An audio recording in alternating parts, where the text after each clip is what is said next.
একসাথে করে কথা বলবো। তারপরে 2 নম্বর আসন। আচ্ছা, 2 নম্বর আসন আমরা একটু আগে মুকামতলায় দিয়ে আসছি আলহামদুলিল্লাহ। 3 নম্বর আসন নূর মোহাম্মদ আবু তাহের, আমাদের যুবকদের এক আইকন। তার হাতে আমরা ইসলামের প্রতীক দাড়িপাল্লা তুলে দিলাম, একটু উঁচু করে ধরবেন আপনারা। তারপরে 4 নম্বর আসন ডক্টর মুস্তাফা ফয়সাল। তার হাতে দাড়িপাল্লা উঠে দিলাম, মাশাআল্লাহ। এরপরে 5 নম্বর ওখানে ইয়েতে যাওয়ার পথে, আচ্ছা যাওয়ার পথে ইনশাআল্লাহ। তো উনি আসছেন, তো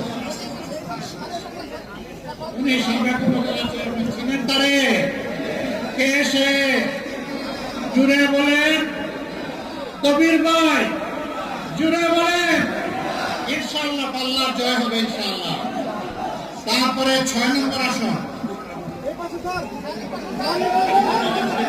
জি ডান দিকে আসুন। আমরা ডানপন্থী, আমরা কিন্তু বামপন্থী না। আমরা অধ্যক্ষ আবিদুর রহমান সোহেল ভাইয়ের হাতে ইনসাফের প্রতীক দাড়িপাল্লা তুলে দিলাম। যেখানে দাঁড়িয়ে কথা বলছি তিনি এই আসনে প্রতিনিধিত্ব করবেন ইনশাআল্লাহ। তার বিজয় আমরা নিশ্চিত করবো আল্লাহ সাহায্য নিয়ে।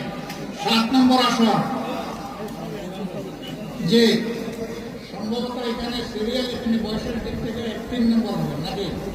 1 নম্বর শাহাদাতুজ্জামান সাহেব, 2 নম্বর শাহাবুদ্দিন না, এটা মানে না, ওনার বয়স মাত্র 40 বছর। শাহাবুদ্দিন সাহেবের বয়স কি কেউ বেশি মনে করেন আপনারা? 40 বছরের তাজা যুবক। আল্লাহ তাআলা তাকে আরো যৌবন দিয়ে রাখুন। এবার আমাদের সাবেক জেলা আমির এবং বিভিন্ন সময় কেন্দ্রের দায়িত্ব পালন করেছেন, শ্রমিক কল্যাণ ফেডারেশনের গুরু দায়িত্ব সহসভাপতি হিসেবে পালন করে আমাদের সম্মানিত ভাই জনাব গোলাম কোরবানি, তার হাতে আমরা তুলে দিলাম ইনসাফের প্রতীক। সবার কাছে একই কথা, ইনসাফের প্রতীককে আপনারা বিজয়ী করবেন ইনশাআল্লাহ। আল্লাহ হাফেজ। বাংলাদেশ জিন্দাবাদ। 10 দলীয় নির্বাচনী ঐক্য জিন্দাবাদ। শহীদ কাফেলা বাংলাদেশ জামাতে ইসলামী জিন্দাবাদ। আসসালামু আলাইকুম ওয়া রাহমাতুল্লাহ।